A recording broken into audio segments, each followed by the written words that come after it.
I know I'm a bit on the IL here. We got some swelling going on down here, but all good. I'm here to make videos and provide.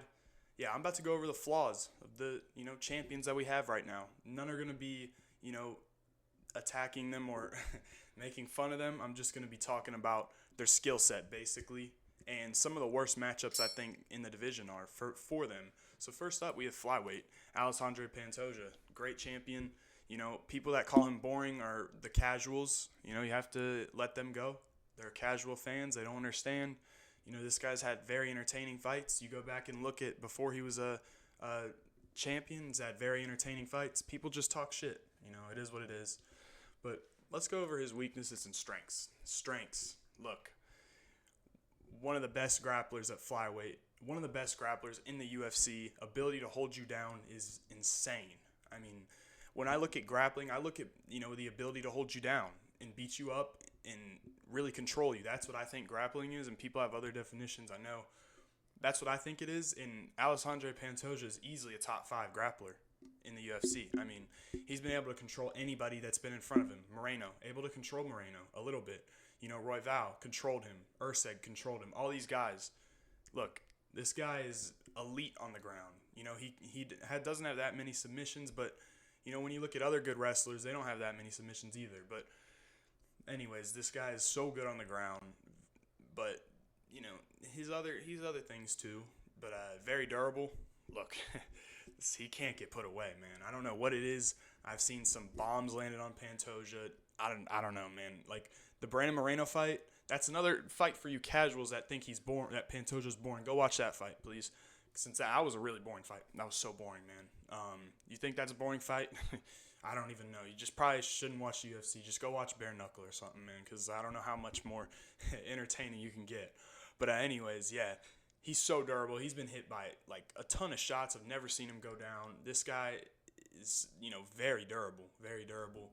Big power in his hands too. He throws those overhands, and when he connects, he can definitely drop you. He dropped Moreno a couple times. Yeah, it's definitely something you got to be aware of because obviously he's one of the best grapplers in the UFC, but he's got heavy hands too. When he hits you hard, and he throws it a lot into his shots, and that's what I think his strengths are. His flaws. He is hittable on the feet. I've definitely seen him get struck in before and out boxed and just gotten the better of on the feet. I think Moreno got the better of him on the feet without, being able to hurt him. But in terms of hitting him and, not like because Moreno would get dropped. That's what would give Pantoja a round. But other than that, he was getting jabbed up away. And Urseg was, beating Alexandre on the feet too. I think he can definitely be beat on the feet for sure. He's a little bit slow as well. On the feet, he's pretty slow. I mean, I believe Pantoja's in his, 30s. At a flyweight, you're supposed to be slower than a lot of the other guys, and that's just how it is. He doesn't use that many kicks. I wish he kind of would a little more. Just use everything you got, but that doesn't. I don't know. The cardio has been a little bit of an issue for Pantoja. He was one of these guys that I didn't think had a cardio issue, but recently, it's been bad, man. I have to talk about it. He's looked pretty tired in his last couple of fights. I think Royval, he was very tired against Royval, very tired against Urseg. I don't know, man. He didn't look really tired versus Moreno and Figgy and all these other guys, but I guess, shit happens, so whatever. He's getting older, but I think the worst matchups for him, obviously one has got to be Urseg. Urseg gave him a good fight. I think Urseg just made a couple mistakes and just lost the fight, I think Urseg definitely has a chance to beat him, and I could see him beating him in the future. Maybe if he gets another shot, he's got to go through Kai Kara, and I don't even know what's next for Pantoja. He said something that he might fight that guy from Ryzen. I can't remember his name. Look, Pantoja's a badass, bro. Nobody would do that. You know what I mean? Like that's like MVP coming from Bellator, and the champion giving him a shot. Leon Edwards wouldn't do that. Come on. But anyways, yeah. Urseg, obviously, great striker, great grappler, very balanced, but got the better of Pantoja on the feet. Just made some mistakes and lost the fight. The other guy I think is tough is Tatsuro Taira. I do. Tatsuro Taira, he's a very special fighter. I'm a fan of his. It's very special. One of the best wrestlers. Pantoja was able to hold Urseg down. He would not be able to hold Tatsuro Taira down. No way. And maybe you say because of the size of Pantoja, he is a very big flyweight and very strong. I think Taira is too good to get held down. And when it comes to the feet, I think Taira is faster. I think Taira will be able to beat Pantoja on the feet. I think he's more high motor, and he's faster, and he's younger. I like Taira to beat Pantoja. I think he's the next champion for sure. And, that's flyweight. All right. Bantamweight, we got Sean O'Malley. Look, when I look at Sean O'Malley, I think he's one of the most entertaining fighters on the roster. He's super fun to watch, super crafty. He might not be the best with the mic, he's a bit weird, but I like Sean O'Malley. I do. Strengths. We got a good amount of those. Great striker. Highest level striker. Definitely a top 3 or 4 striker in the UFC for sure. Uses his kicks so well. So rangy. Very, very fast. Great footwork. Look, when you look at a striker, I don't think you can get much better than this guy. Like I said, everything he does on the feet is very good. He's so fast. He uses range fantastically. I mean, look, I don't have much to say about his strengths because everybody knows it. You know what I mean? I think I had to clear it up with some other things about Pantoja because he's not as known. Sean O'Malley's one of the best strikers in the UFC. And, his weaknesses, I think, is guys who can mix in the wrestling. These are guys like Corey Sandhagen and Peter Yan. Get to it immediately. I don't think Merab will be able to beat Sean O'Malley. I just think he's too one-dimensional. You know what I mean? When I look at Sean O'Malley, I look at a guy whose game plan is to come and strike the whole fight. When you look at a guy like Merab, his game plan is to come and grab a hold of you. I think you give such a precise and accurate striker like O'Malley 5 opportunities to be able to get you, maybe more, but at the minimum 5 where Merab won't be able to hold on to him or grab him. I think he'll find a shot, and I think he's gonna put Merab out. I do. I don't trust Merab at all. Obviously Merab has destroyed Peter Yan, destroyed Henry Cejudo, destroyed Jose Aldo. I don't think it's the same here. I think it's a terrible matchup for Merab. He's got way too much space to close, and Aljamain got caught. I'm sorry. And Aljamain is slicker, I feel like, in terms of, getting into his shots. I think Sean's going to find Merab's chin and put him out. But this is why I'd say Sandhagen and Yan. First of all, Yan, I thought he won the fight with O'Malley. It was a close fight for sure. But look, when I look at both these guys, they're primarily strikers, right? But they can mix in wrestling. We saw Yan take O'Malley down, 6 or 7 times, and maybe he didn't hold him down, for the longest and land a ton of stuff, but when I look at Sandhagen and Yan, I feel like they both, they're better wrestlers and grapplers than O'Malley. Obviously, Corey's been showing his grappling off for a while now, and, I think both of these guys, if the opportunity presents himself, they both beat O'Malley because of the ability they can do is mix the grappling in and not just, have a main approach is to grapple. These guys are going to be able to stand on the feet and trade. And ultimately, I think Sandhagen with the frame, and I think he's the toughest matchup for O'Malley. For me, that's what I think. All right, featherweight. Obviously, we got Ilia Topuria. Look, I'm a fan of Ilia Topuria. I think he's a very good fighter. Let's get on to his strengths and weaknesses. His strengths. Best boxer in the UFC, in my opinion. I mean, everything from his defense to his form, his power is beautiful. I don't think there's anybody in the UFC other than Jack Della Maddalena and Peter Yan that have the type of skill that Ilia Topuria has.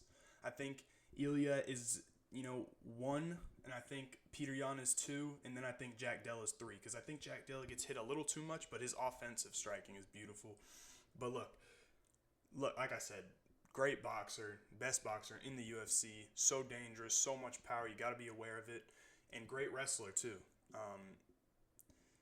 Good on the ground. He's not that great he doesn't throw many kicks, but he doesn't really need to. He has good low kicks, and I think Ilia's one weakness is range guys that are going to be able to pick him apart at range. Volk, I know, was able to beat him in the first round, and I know his whole plan was just to wait on Volk to make a mistake, and that should have been the plan because Ilia's got the power to do that, first of all, and Volk makes that mistake every time. So, look, I don't think Max Holloway beats Ilia. I don't think any of these guys beat Ilia. The only guys that I think beat Ilia, Yair Rodriguez and Sean Woodson. Okay, the Sean Woodson one's a bit of a joke, but I do like Sean Woodson's chances here in this matchup. But no, I really think Yair would beat Ilia Topuria. I do think that. I do think the range is too much. The quickness on Yair is too much. I think Yair picks him apart, and if Ilia doesn't grapple or doesn't wrestle and isn't able to get Yair to the ground, he would lose this fight. But I don't really see Ilia Topuria losing in a long time. I don't think he loses to anybody else. Seriously, I don't think he loses to anyone. Holloway's not going to beat him. No way. I just feel like Yair is the toughest guy for him, just due to the striking, and he's been caught with head kicks before.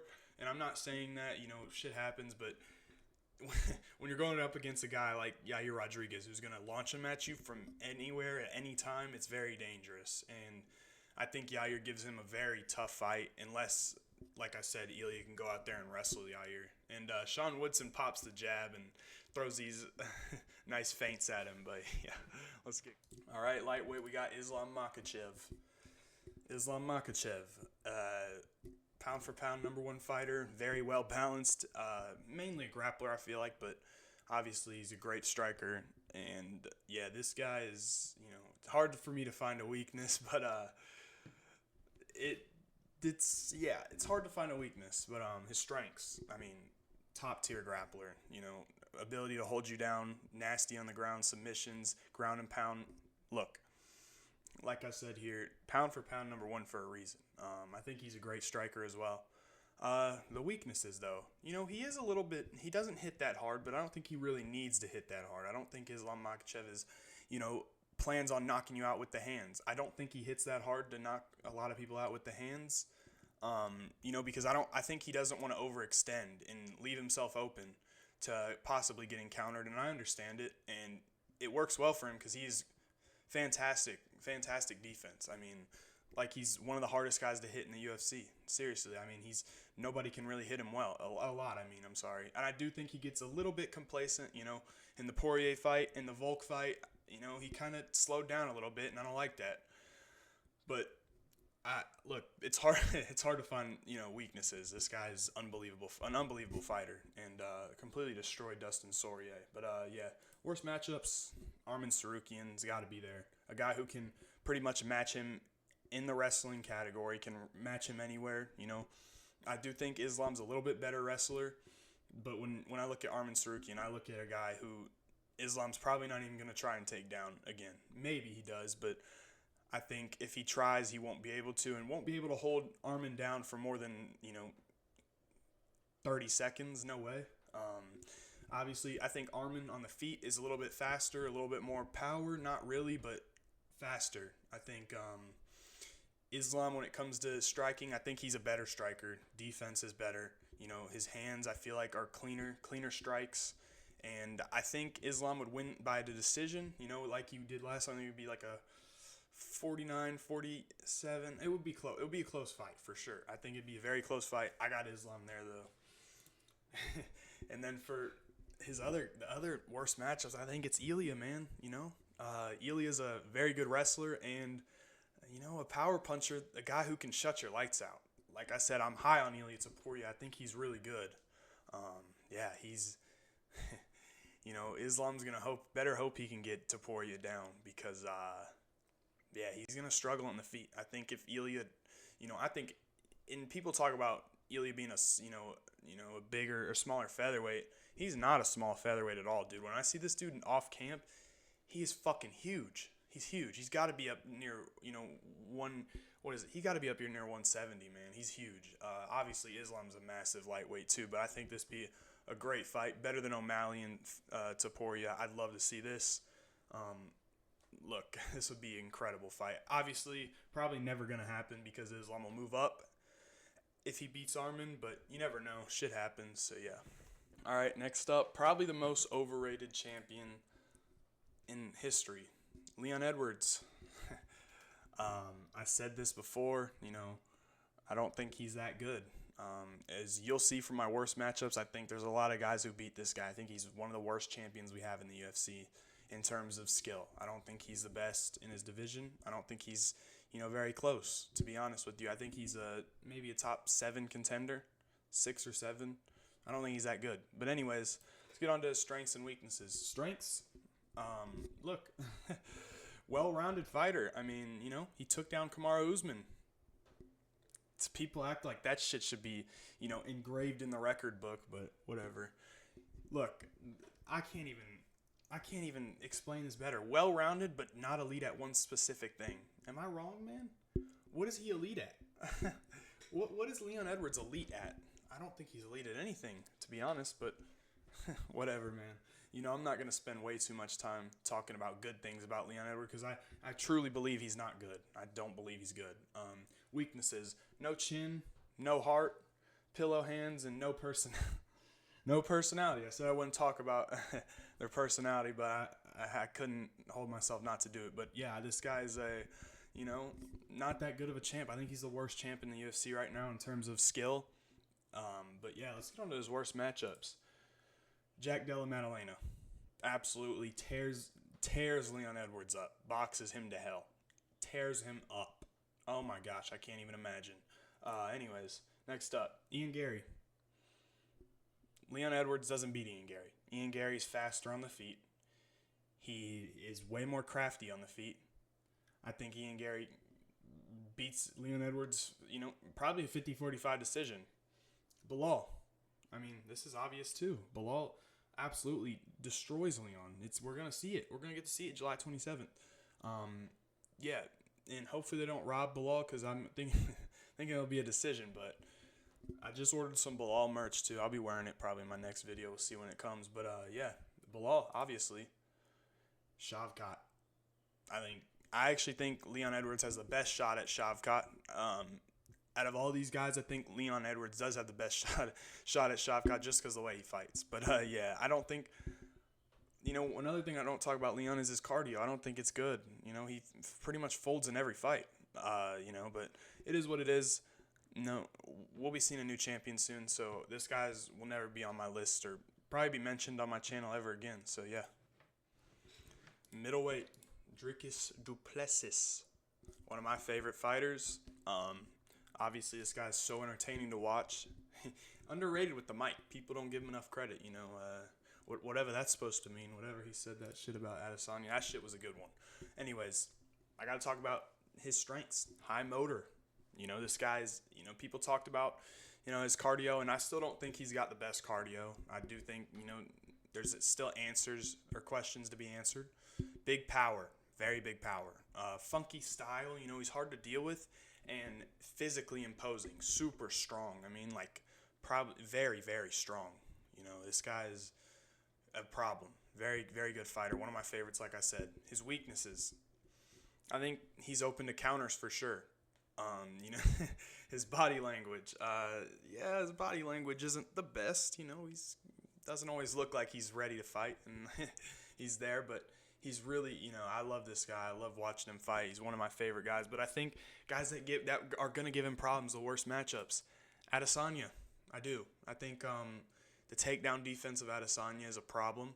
The range he can play. And I know people are going to say, oh, Dricus doesn't, he's on the motor the whole fight. I know he is, but in the pressure. But Adesanya's going to learn from that, and he's talking this crazy shit. So, where he's, back in this weird psychological state. And he's just being weird again, and that's what he did before he beat Pereira the second time, or before he beat Pereira. And yeah, another underrated guy. I think Nasruddin Imavov gives him a tough fight. Imavov is so light on his feet, very, very, very good striker. I think one of the best strikers in this division.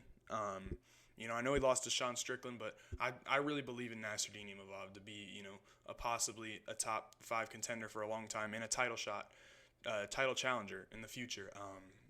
Like I said, kind of these rangier guys, I think, give Dricus some problems. I've seen Darren Till gave Dricus some problems. I've seen some other guys give Dricus some problems that I don't like to see, but I think the longer strikers with good kicks kind of can give him some problems. And as much as I like Dricus, I don't think I'm picking him to beat Adesanya. I think he won't be able to get Adesanya down. We'll see. I'm excited for the fight, but it's going to be a close one. And light heavyweight, Alex Pereira. This guy is starting to become, one of my, favorite fighters. Let me relax. I was not a huge fan of this guy, but how much he fights and, his style is getting to me, man. I love seeing this guy come in the octagon and fight. I do. He fights all the time, and I love to see that. I do. I really do. Take short notice fights and, a business guy. Love to see it. So he's starting to become, one of my favorite guys. Strengths, power, speed, experience. Power is in all caps for a reason. I just want to talk about this. I've never seen Jamal Hill hurt. Never seen him get wobbled once. He's fought Thiago Santos, fought Johnny Walker. He's fought, as much as you say, Glover, who is rocking Yuri all over the place. He's fought all these guys. Never seen him rocked once. One shot from Alex Pereira knocks him out. This dude's power is unbelievable, man. I don't know what it is. I don't know. That's why I have it there. He's very fast for a light heavyweight, too. Experience. He just knows how to strike. He just really does. His weakness is his defense. I think everybody knows that. Even though people can't figure it out, really, but it is defense. He's open to counter shots for sure. You might not be seeing, wrestling in here. I don't think there's a wrestling problem. I haven't seen anybody take him down or do that much. I've never seen. Has anybody seen Alex Pereira get submitted or let alone, held down forever for a long time? I haven't seen anything about that. So I don't really have to put that there. If I think the worst matchups, Tom Aspinall. Tom Aspinall, don't take this fight, Alex. Come on, man. Tom Aspinall is a very high-level grappler. And I think as much as you have worked on your grappling, I think you're a good grappler. But Tom Aspinall, he's different. He's a different kind of guy. So don't take this fight, Alex. Don't do that. Ankalaev, I got to put on here. I think Ankalaev is a bit more technical than these other guys that Alex has been fighting. Obviously, Yuri. I think if you give Jamal Hill some more time, I think he makes it a better fight between, I don't know, whatever Herb Dean did, just a stupid shit. But look, Alex is a great fighter. I have much respect for him, how much he fights, and, I respect that a lot. But please, stay there. Don't go up and fight Tom Aspinall. It won't be good. Tom Aspinall is a different kind of fighter, man. Tom Aspinall is very good. And for heavyweight, we had the real champion, Tom Aspinall, the real one. Not putting John here. He hasn't fought in, pushing 2 years, which is absolutely fucking absurd. It might be 2 years before he fights again. This shit is ridiculous, bro. It's not, sugarcoat it. It's fucking ridiculous. What did he fight? I can't even remember. January, maybe? If it gets to a point where he doesn't have a fight booked by, October, this shit's done. This shit's done and it's over. We're not ever talking about John Jones. And honestly, in my eyes, he's stripped from ever getting a heavyweight belt. I don't give a fuck. Let's get to this. Tom Aspinall's strengths, speed, technique, very, very good on the ground. Tom Aspinall is a complete fighter, man. He's one of these guys that I think will be the top number one pound for pound in the future, probably in 1 or 2 years. He will be, in my opinion. I think there's only a couple of guys on the roster that are like that will be there. Tom Aspinall is one of them. He is an incredible fighter. The way he can move for a heavyweight is unheard of. Nobody's ever seen anything like it. 265 pounds moving like that is absurd. He rolls through John Jones. He rolls through Alex Pereira. His weaknesses is overly aggressive on the feet a little bit sometimes. Oh, he rolls through Curtis Blades too. I think there's only one worse matchup, and it's a guy he's already fought, Sergey Pavlovich. A guy who's very powerful and has the opportunities, that he can knock Tom out. We've seen it. He clipped Tom pretty good with a good shot. Tom was there, though. And, I think this is the only guy who has a chance to beat Tom Aspinall. And it's not even just really due to his skill. It's just his power, his his ability to be able to catch you because he's very powerful. He rolls Alex Pereira. He rolls John Jones. He rolls Cyril Gahn. He rolls Curtis Blades. There's nobody beating this dude for a long time. A long time. I don't think we see anybody beat this guy. I just think he's too good. He's too good everywhere. So fast, so strong. I might say I don't even like Tom Aspinall like a lot, but I just don't think there's anybody who beats the guy. Really, he's a special fighter and will be number 1 pound for pound by the end of by 2 years probably. So yeah.